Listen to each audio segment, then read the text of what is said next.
ಎಲ್ಲ ವೀಕ್ಷಕರಿಗೂ ಆತ್ಮೀಯವಾದ ಸ್ವಾಗತ.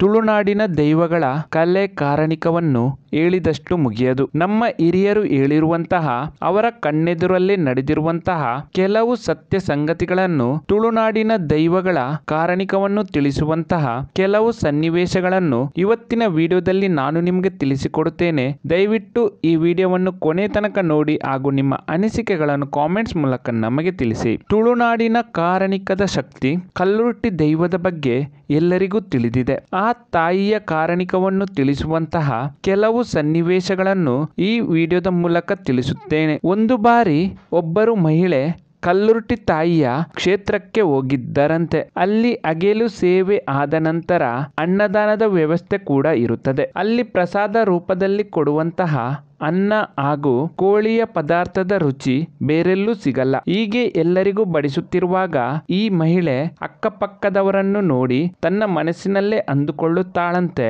ಎಲ್ಲರಿಗೂ ಜಾಸ್ತಿ ಪ್ರಸಾದ ಬಡಿಸಿದ್ದಾರೆ, ನನಗೆ ಮಾತ್ರ ಸ್ವಲ್ಪ ಬಡಿಸಿದ್ದಾರೆಂದು ಮನಸ್ಸಿನಲ್ಲೇ ಅಂದುಕೊಂಡರಂತೆ. ಆದರೆ ಕೊನೆಗೆ ಏನಾಯಿತೆಂದರೆ, ಎಲ್ಲರೂ ಊಟ ಮಾಡಿ ಮುಗಿಸಿದರೂ ಈ ಮಹಿಳೆಯ ಎಲೆಯಲ್ಲಿದ್ದ ಊಟ ಮಾತ್ರ ಖಾಲಿಯಾಗುವುದೇ ಇಲ್ಲವಂತೆ. ಕೊನೆಗೆ ತಾಯಿಯ ಬಳಿ ಆ ಮಹಿಳೆ ಕ್ಷಮೆಯಾಚಿಸಿದ ನಂತರ ಆ ಮಹಿಳೆಯ ಊಟ ಮುಗಿಯಿತಂತೆ. ಮತ್ತೊಂದು ಸನ್ನಿವೇಶದಲ್ಲಿ ಫಾರಿನ್ ನಲ್ಲಿ ನೆಲೆಸಿರುವಂತಹ ಮಂಗಳೂರು ಮೂಲದ ದಂಪತಿಗಳು ಒಂದು ಪಾರ್ಟಿಗೆ ಹೋಗಿದ್ದರಂತೆ. ವಾಪಸ್ ಬರುವಾಗ ಮಹಿಳೆಯ ಬಳಿಯಿದ್ದ ಬಂಗಾರದ ಉಂಗುರ ಕಾಣೆಯಾಗಿತ್ತಂತೆ. ಎಲ್ಲಾ ಕಡೆ ಹುಡುಕಿದರೂ ಸಿಗದಿದ್ದಾಗ ಕಾರಿನ ಸೀಟುಗಳನ್ನು ಬಿಚ್ಚಿಸಿ ಕಾರಿನ ಒಳಗಡೆ ಹುಡುಕಿದರೂ ಸಹ ಸಿಗಲಿಲ್ಲವಂತೆ. ಕೊನೆಗೆ ಊರಿನಲ್ಲಿರುವಂತಹ ತಾವು ನಂಬಿರುವ ಕಲ್ಲುರ್ಟಿ ದೈವಕ್ಕೆ ಮಲ್ಲಿಗೆ ಒಪ್ಪಿಸುವುದಾಗಿ ಹರಕೆ ಹೇಳಿ ಬೆಳಗ್ಗೆ ಹೋಗಿ ನೋಡಿದಾಗ ಆ ಮಹಿಳೆ ಕುಳಿತಿದ್ದ ಸೀಟಿನ ಮೇಲೆ ಬಂಗಾರದ ಉಂಗುರ ಇತ್ತಂತೆ. ಕಲ್ಲುರ್ಟಿ ತಾಯಿಯ ಪುಣ್ಯಕ್ಷೇತ್ರ ಪನೋಲಿ ಬೈಲಿಗೆ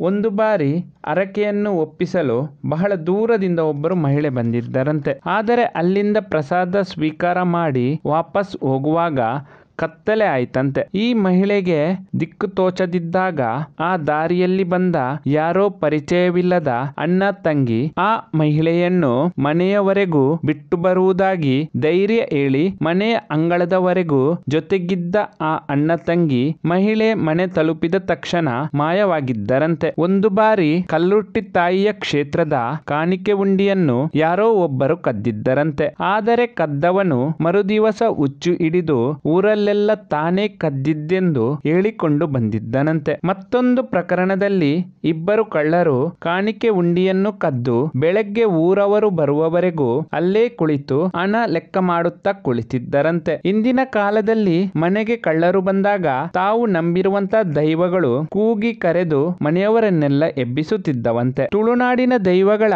ಕಾರಣಿಕವನ್ನು ತಿಳಿಸುವಂತಹ ಇನ್ನಷ್ಟು ಹೊಸ ಮಾಹಿತಿಗಳನ್ನು ಮುಂದಿನ ವಿಡಿಯೋದಲ್ಲಿ ನಾನು ನಿಮಗೆ ತಿಳಿಸಿಕೊಡುತ್ತೇನೆ. ಎಲ್ಲ ವೀಕ್ಷಕರಿಗೂ ಧನ್ಯವಾದಗಳು.